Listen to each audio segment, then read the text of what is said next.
my name's Ian and I'm a cognitive behavioural therapist. I'd like to spend a bit of time today talking about the fight and flight response. You may have heard of this before in relation to anxiety and stress or panic. The fight and flight response relates to the way that we perceive particular situations and events.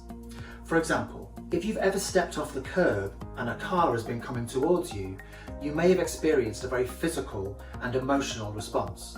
I know when I've experienced that, I've noticed my heart start to race or my breathing start to change, and I've immediately stepped back, getting out of the way of any danger.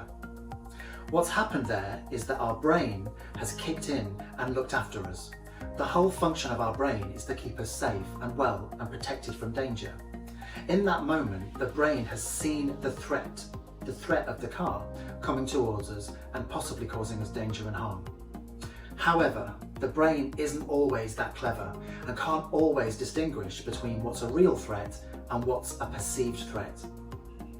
A perceived threat might be something that seems quite silly, something like, that person doesn't like me, or I'm going to get this wrong, or I'm going to make a fool of myself in the meeting today.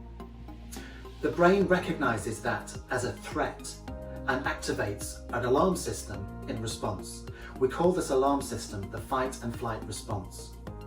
I'd like you to think about a car alarm for me. The purpose of a car alarm is to activate whenever the car is in danger or under threat. For example, if a burglar tries to get in or any damage is happening to the car.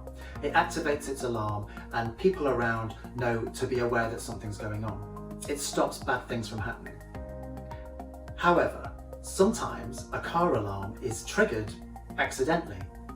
For example, a cat might jump on the bonnet or the wind might really hit the car, and that triggers those car alarms. We've all been in those situations where we've sat indoors and we can hear the car alarm firing outside and nothing's happening. The fight and flight response is exactly the same as that. Sometimes it just gets triggered when a cat jumps on the bonnet. So really, what we want to be mindful of is the way that we're perceiving a situation.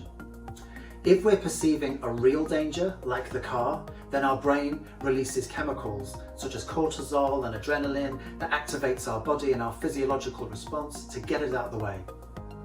If our brain is sensing a perceived threat that's not really a danger, like the car, we experience a very, very similar, if not exactly the same, physical response.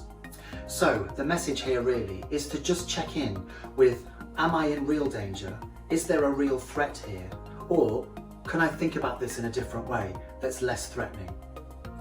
Normalising how we are responding to how our brain has perceived threat is a really important way of just starting to manage our anxiety.